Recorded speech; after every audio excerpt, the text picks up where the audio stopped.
Hello students, तो आज हम देख रहे हैं कि गोल्जी बॉडीज। ओके, तो गोल्जी बॉडीज के अंदर क्या आएगा, उसका फंक्शंस क्या है, उसके स्ट्रक्चर्स क्या है, सीस क्या है, ट्रांस क्या है, मीडियल क्या है, मीडियल फेस क्या होता है, तो इसके बारे में हम देखने वाले हैं।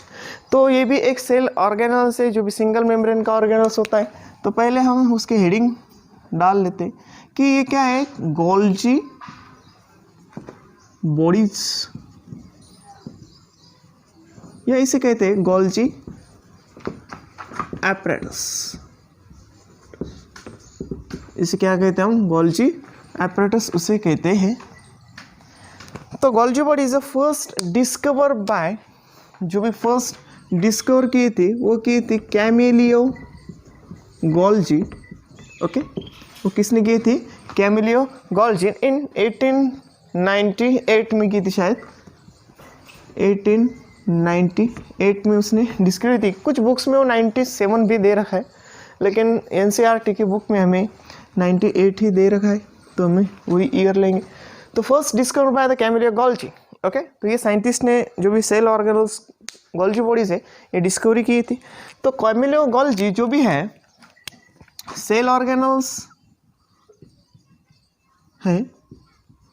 ओके, सेल ऑर्गेनल से, मेम्ब्रेन बाउंड ऑर्गेनल से, सिंगल मेम्ब्रेन ऑर्गेनल से। तो ये जो भी सेल ऑर्गेनल से present both plant and animal, इन दोनों के बीच में इसकी प्रेजेंस होती है। मतलब ज़रूरी नहीं कि प्लांट के अंदर ही प्रेजेंस होता है, दोनों के बीच में प्रेजेंस होता है। प्लांट्स एंड एनिमल ये दोनों सेल के अंदर प्रेजेंस होता है। So both are cases the eukaryotic conditions. Okay, then जो भी गोल्जी बॉडीज है, तो गोल्जी बॉडीज के अंदर किस तरह के सेल्स प्रेजेंट होंगे, तो पहले तो हम देखेंगे कि गोल्जी बॉडीज क्या है। A stack like structures is a stack flatten membrane bounded organ. Okay, इसे क्या कहते हैं हम, गोल्जी बॉडीज। तो ये बाउंडेड जो भी स्ट्रक्चर है इसे क्या कहते हैं, sac like structure is called as Golgi bodies. ये कैसा है, it's a stack flatten membrane bound sac like structures, इसे कहते हैं हम गोल्जी बॉडीज। तो सिंपल डेफिनेशंस होती है इसकी, स्टैक लाइक है, फ्लैटन से, अगेन मेम्ब्रेन लाइक स्ट्रक्चर से, उसे तो क्या कहा हमने, गोल्जी बॉडीज कहा है। अब इस गोल्जी बॉडीज के अंदर कुछ स्ट्रक्चरली हम डिस्कस करते हैं कि उसका स्ट्रक्चर अगर देखा जाए तो इस तरह आएगा कि एक सेल के अंदर सबसे लार्जेस्ट ऑर्गेनल होता है वो होता है न्यूक्लियस। इसके साइड में एक सेल ऑर्गेनल प्रेजेंट्स होता है जो हमने इससे पहले लेक्चर में देख लिया था, वो होता है इंडोप्लाज्मिक रेटिकुलम्स। इसे क्या कहा हमने, इंडोप्लाज्मिक रेटिकुलम। अंदर का जो भी होता है उसे कहते हैं स्मूथ इंडोप्लाज्मिक रेटिकुलम, और आउटसाइड का होता है उसे कहते हैं रफ इंडोप्लाज्मिक रेटिकुलम। बिकॉज इसके ऊपर प्रेजेंट्स होता है राइबोसोम्स, इसके ऊपर क्या होते हैं, प्रेजेंट्स होते हैं, इसीलिए उसे क्या कहा था हमने, रफ इंडोप्लाज्मिक रेटिकुलम। ओके, इसके साइड में जो भी ऑर्गेनल प्रेजेंट्स है जो हम देख रहे हैं वो है गोल्जी बॉडीज। वो कौन है फिर, गोल्जी बॉडीज है। और इस गोल्जी बॉडीज के 3 पार्ट्स में डिफरेंशिएट्स किया जाता है। First one it the cis face, second one it's the medial phase, and third one it's the trans phase. Okay, cis phase, trans phase और medial phase, ये 3 फेज कहलाते हैं।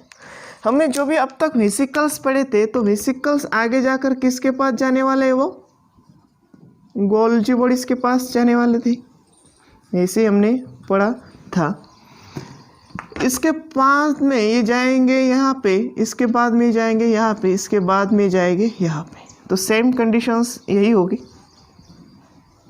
Okay, तो ये सेम कंडीशन इस तरह से होती है।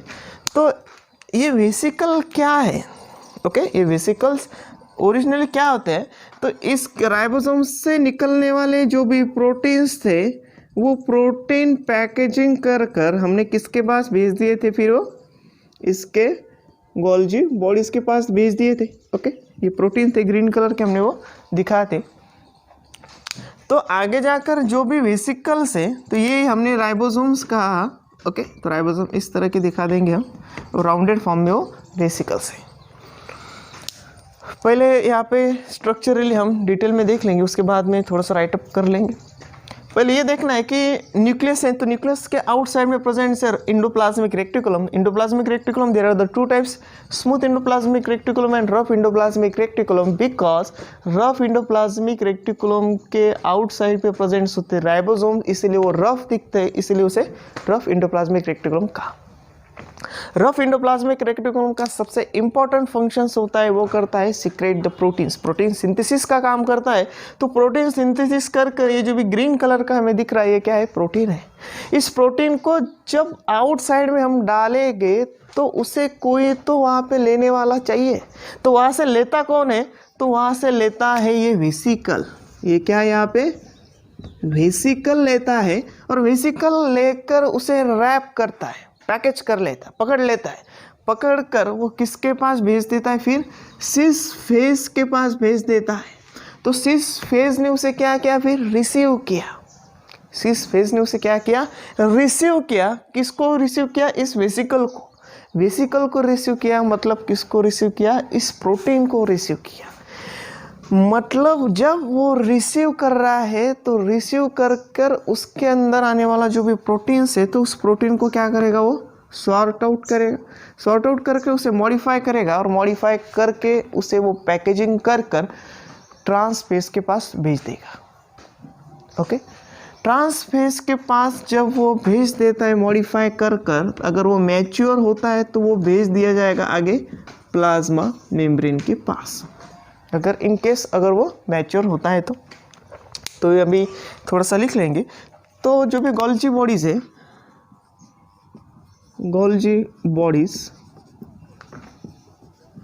There are two face. Okay, there are two face. First one cis face and second one it's trans face. Okay, cis face जो भी शेप में यहाँ पे दिखाया जाएगा वो है कॉन्वेक्स शेप्स, और ये दिखाया गया है कॉनकेव शेप। ओके, तो ये शेप्स जो भी दिख रहा है, so these are the shapes are the this conditions. ये अंदर वाली जो भी चीज़ है वो इस तरह से दिखाया गया है। तो ये शेप्स कौन था, कॉन्वेक्स, और ये शेप्स जो भी है वो कॉनकेव शेप्स वहाँ पे दिखाया गया है। तो ये शेप्स में भी क्वेश्चंस में भी राइज होता है। तो ये रिसीविंग फेज है। रिसीविंग क्या करा गया, ये वेसिकल करता है, और ये ट्रांस फेज है या ट्रांसपोर्ट फेज भी उसे कहते हैं। Okay, again it's also known as it's a forming phase, और इसे कहते हैं हम मैच्योरेशन फेज, क्योंकि यहाँ से लिया गया जो भी प्रोटीन से वो आगे जाकर क्या होगा, मैच्योर होगा, मॉडिफाई होता है, इसलिए इसे क्या कहा हमने, मैच्योरेशन फेज उसे कहा है। ये दो चार बात है कि इम्पोर्टेंट से याद रखना है अपने को कि किस तरह से डिफ्रेंशिएट्स किया जाता है। तो ये जो भी कॉन्वेक्स शेप से रिसीविंग फेज है, रिसीव क्या करेगा, वेसिकल करेगा। रिसीव करने के बाद में इसके बारे में अगर कोई फंक्शंस हमें भी अभी देखना है, तो फंक्शंस क्या क्या है उसके बाद में भी इसके अंदर आने वाला है। तो ये पूरी की पूरी ये जो भी स्ट्रक्चरल पार्ट्स हमने देख रहे हैं कि ये स्ट्रक्चर किसका है, ये पूरा का पूरा स्ट्रक्चर, तो ये होता है सिस्टर्नी। ये क्या होता है, इसके अंदर सिस्टर्नी होती है, और उस सिस्टर्नी के अंदर ही प्रेजेंट्स जो भी एंजाइम से जो भी सॉर्ट आउट होने वाली चीज़ है वो उसके अंदर आती है। तो अब उसके देखेंगे हम फंक्शंस, कुछ इसके क्या देखने हमें, फंक्शंस देखने जो भी गोल्जी बॉडीज के आते हैं। तो पहला जो भी फंक्शन है,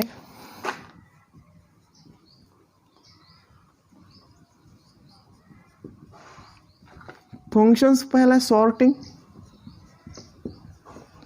पहले क्या करता है वो सॉर्ट करता है। मतलब देखिए इंपॉर्टेंट है, एक स्टोरी के जैसे आप याद रख सकते हो कि ये प्रोटीन्स कहाँ से आए, एंडोप्लाज्मिक रेटिकुलम के पास से आए।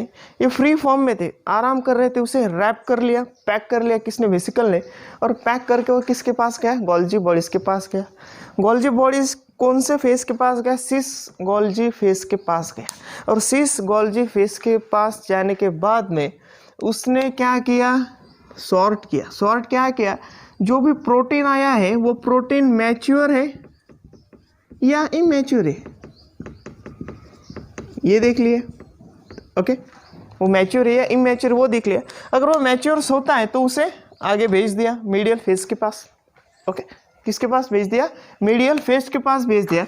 सॉर्टिंग करने के बाद में अगर वो मैच्योर है तो उसे कोई मतलब जो भी उसके अंदर चेंज लाने की कोई ज़रूरत नहीं, वो मैच्योर है तो वो आगे भेज दिया जाएगा।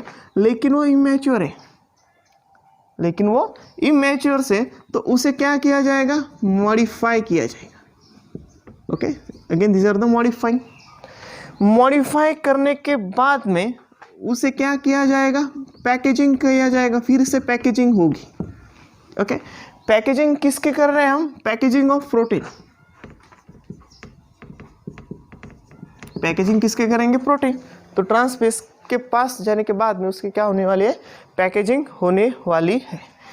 तो पहला फंक्शंस तो आपने को याद रहने वाला है क्योंकि सॉर्ट है, मॉडिफाई है और उसकी पैकेजिंग करनी है प्रोटीन की। नेक्स्ट फंक्शंस आता है transport of lipid. Transport of lipid करता है, लिपिड करता तो, लेकिन कौन से लिपिड्स करता है, तो वो करता है ग्लाइकोलिपिड या स्पिंगोमाइलिन, ये भी एक लिपिड ही है। ओके, स्पिंगोमाइलिन, ये जो भी प्लाज्मा मेम्ब्रेन के अंदर लिपिड होते हैं वही स्पिंगोमाइलिन। तो ट्रांसपोर्ट्स क्या करता है, लिपिड्स क्या करता है, इसके अंदर प्रेजेंट्स होता है पेक्टिन, ये सिंथेसिस ऑफ पेक्टिन का भी करती है। और पेक्टिन कहाँ पे प्रेजेंट्स होता है, प्लांट कंडीशंस के अंदर प्रेजेंट्स होता है। इसके अलावा जो भी गोल्जी बॉडीज के अंदर सबसे इम्पोर्टेंट एंजाइम से उसका नाम है कैटालेज। उसका काम क्या, सॉरी, इसका नाम क्या है, कैटालेज। और उसका काम होता है, it help removal and addition, it parts of the removal and additions of sugar molecule या शुगर ग्रुप। और इस कंडीशंस को हम कहते हैं ग्लाइकोसाइलेशन। ओके, इस कंडीशंस को क्या कहते हैं हम, ग्लाइकोसाइलेशंस कहते हैं। एकदम इम्पोर्टेंस है कि कैटालिस्ट का काम क्या है, removal and additions of sugar group, उसे कहते हैं ग्लाइकोसाइलेशंस।